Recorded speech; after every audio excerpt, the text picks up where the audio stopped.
Well, I watched them pretty closely. They played Florida about a week or two ago, and they have not been successful in the SEC for a while. But this is a pretty young team that we played close at their place last year, and they got their first big win against Florida.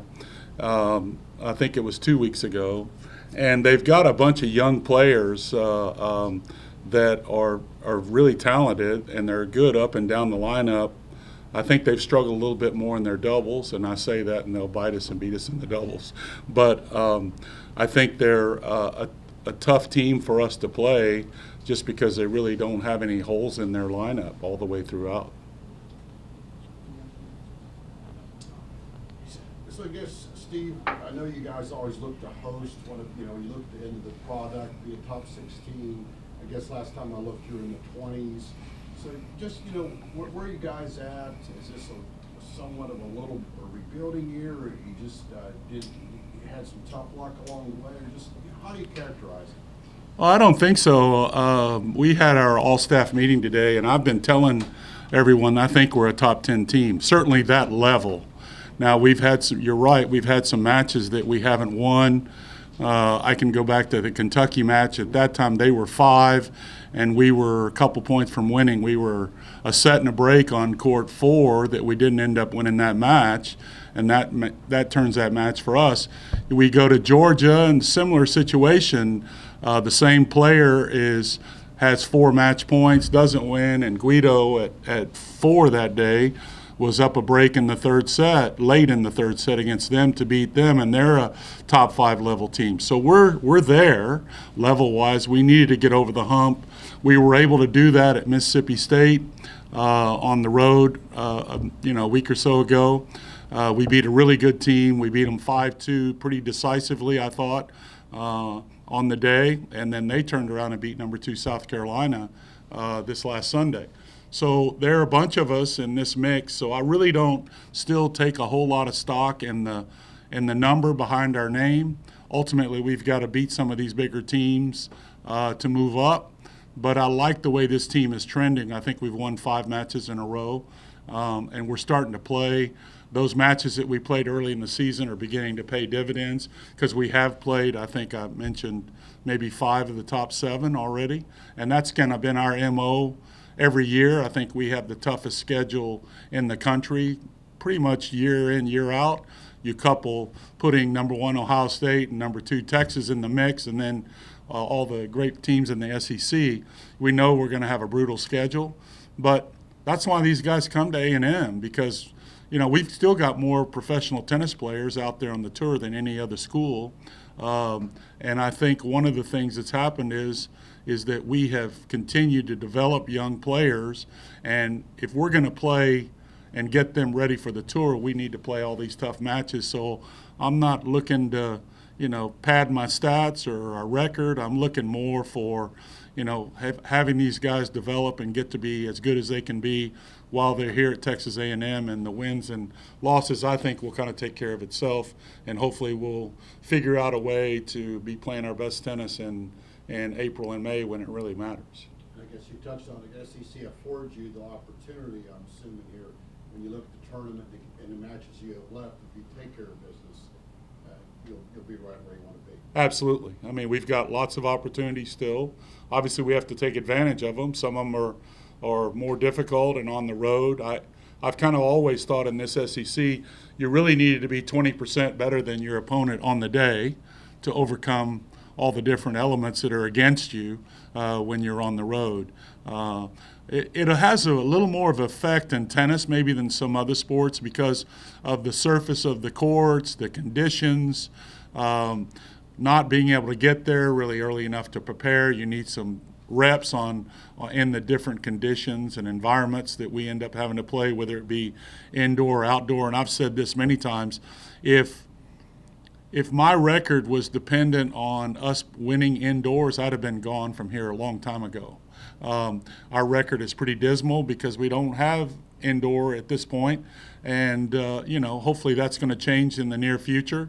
But at the same time, I felt like all along that Our indoor record has not been great, but then we've been really, really good here at Mitchell, and we've been really good as the season progressed when it gets hotter and warmer and the courts are slower, and we get to go toward the NCAA tournament, like it is in May. You mentioned the brutal schedule you guys have. How difficult is it for you and for tennis players to have a match at home on Thursday and then turn around and go on the road and play in the week? Well, it's tough. We're kind of a blue-collar team. We travel differently in that, we have to fly commercially, and typically we don't fly out of here. We have to go to Houston or Austin.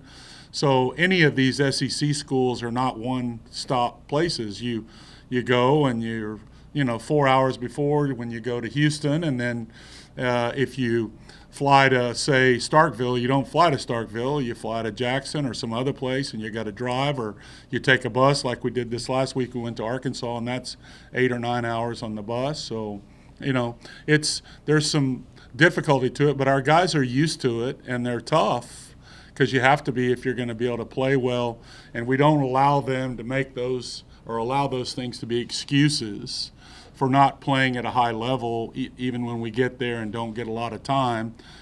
So this has sharpened our guys, it's toughened our guys, and over the years, we've been pretty good as a result.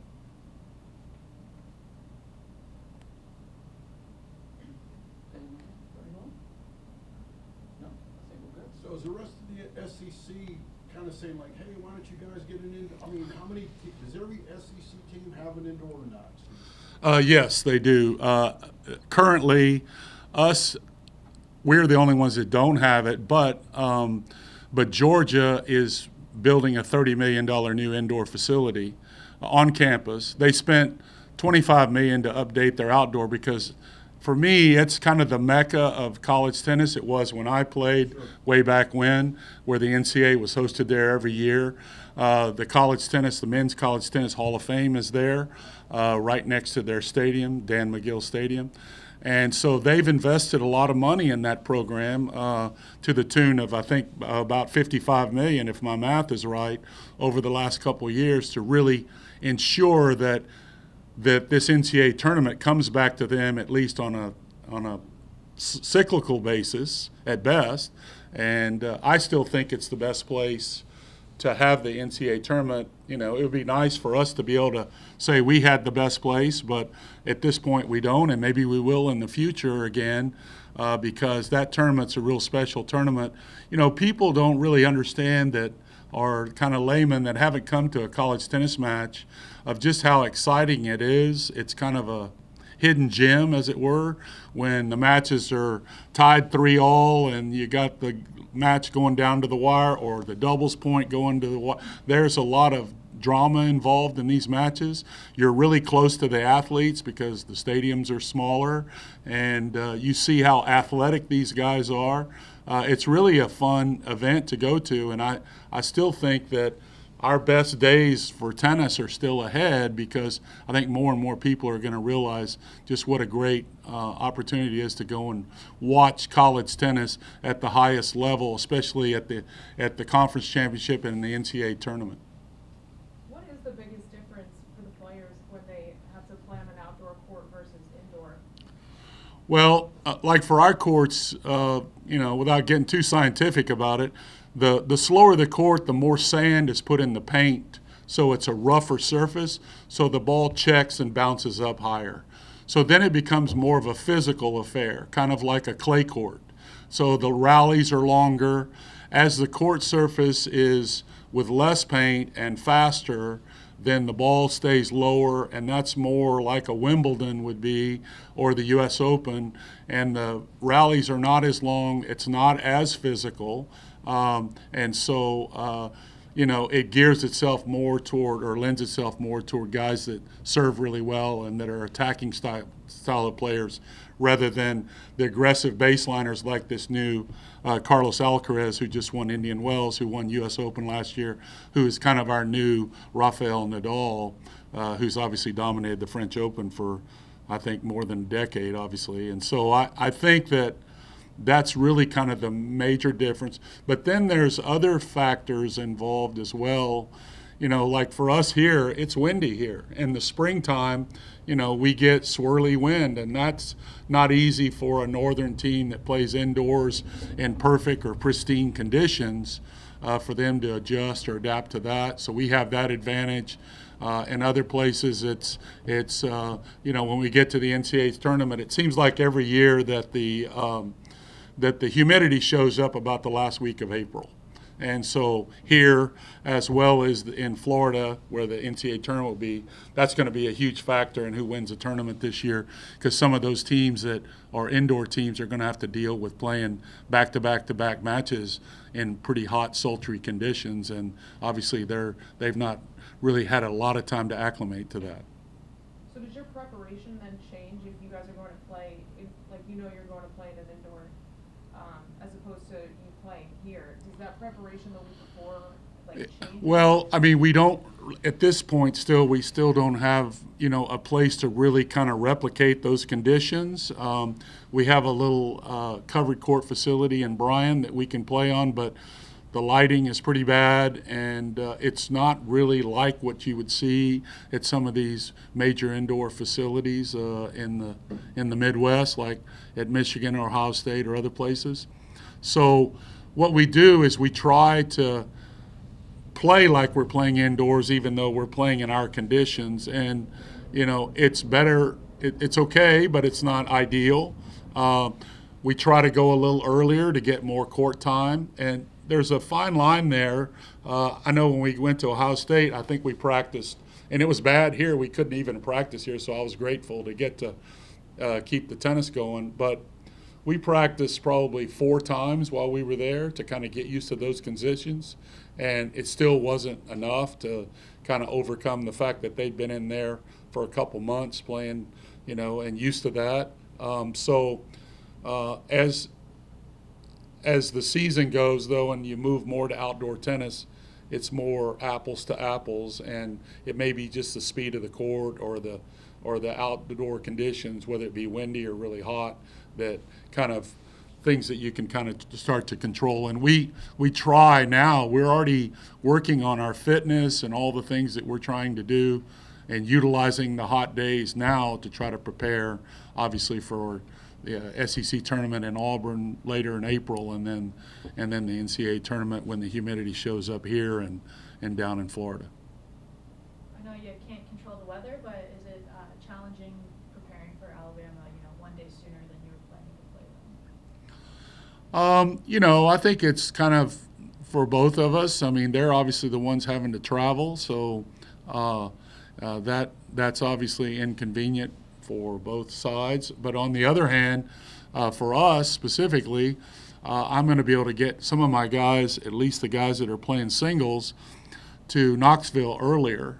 Because, I mean, if we had to wait till Saturday morning to travel to Knoxville the way we have to travel, and then get there and have to play them on noon on Sunday, it would be pretty tough. Not as much about the acclimation of the courts, but just the physical aspect of the travel and what that does to your legs. And I've seen guys in the past when we had to do that, they kind of can last for a couple hours, and then you see them kind of falter a little bit in that last 45 minutes or an hour of these pretty physical matches, just because they haven't had really enough time to recover. Typically you'd like to at least have 48 hours to get there and get used to the conditions and rest your body so you can give your max effort.